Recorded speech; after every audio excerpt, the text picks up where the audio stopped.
The Revell Enterprise, and last I left off, I got all the parts on, and I even started doing some detail painting. I got the inside painted here. It's a very light gray. It's what's it called?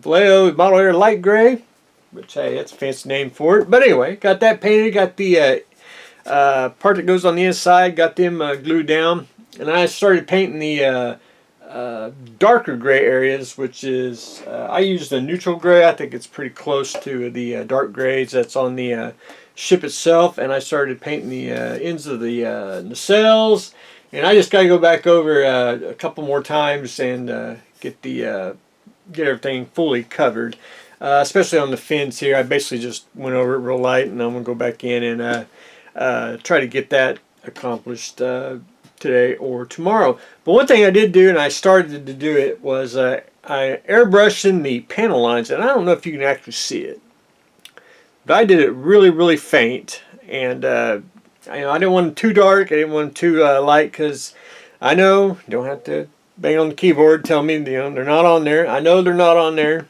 but it's on the kit, so we're going to make it look good. So I did it very faint. If you can probably see it in the light, maybe bottom as well. You might be able to see it the way the light hits it. That way, it just gives it a, you can see the, just a very subtle panel line shading. And I freehand everything. I just go straight line. You can take I probably don't have one handy. Well, we'll pretend. We'll say this is an index card. You can airbrush with an index card and do, feathered straight lines. Just keep going down all the way around. But I did it freehand. I'm going to do a little bit on the I'm going to say circle part of the saucer. Now, one thing I don't do, and I don't like it on the original one, and that's the rust ring that goes around it. I don't care for it. I think it's too much on it. So I kind of add a very faint little bit of a ring on there, and that's pretty much all I do on it.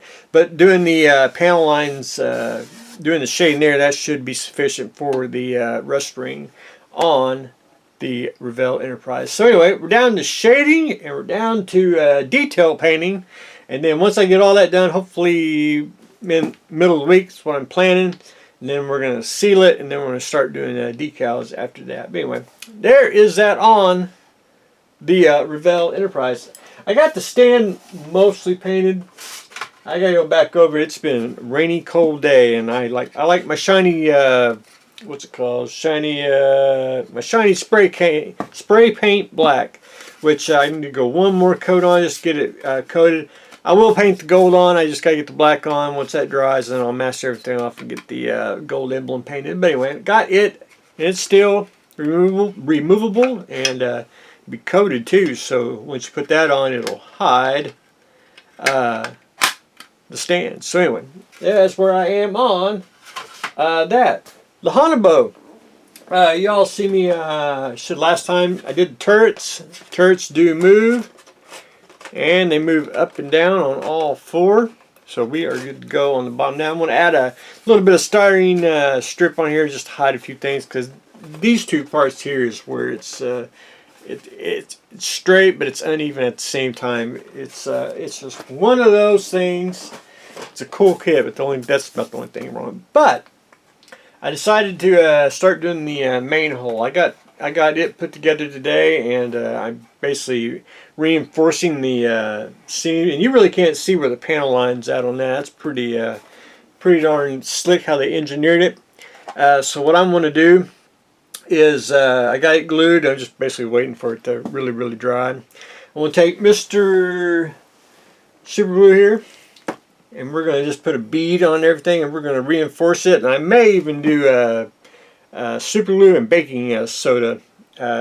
Do a little combo of that, and when you do that combo, you can't break it apart. It's just impossible. If you break it, you'll break the model kit before you break the glue and the baking powder.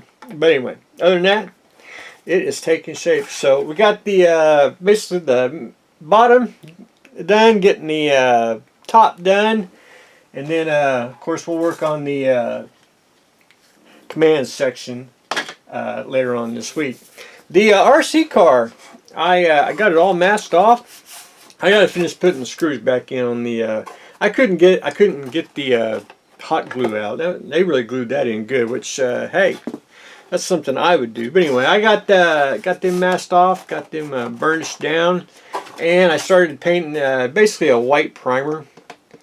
And once I get the white primer on, and then let it dry, then I'll go in and mask everything off. That's supposed to be white, which is basically the middle, and then we'll start painting the gold, which will probably be a Tamaya gold, because I think I got enough in a can to do that. If not, it'll just be something that we get at the local hardware store or your local hobby shop. But anyway, yeah, it's not too bad.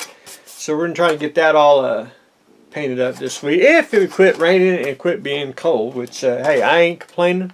Got tired of the heat. Just I like the cold, but don't want it to rain out, because I have some outdoor painting things I do, especially on my cozy coops and a few other children's toys that I like to repaint. But anyway, that's what I've got going on today. Haunebu, we are taking care of it. The RC car, we are hopefully get some paint on that. And if I keep finding little stickers that I keep, I thought I got them all off the first time. But anyway, getting that painted, and the Enterprise is getting a little bit shaded. So that's what I got going on today. So stay tuned for the next exciting episode.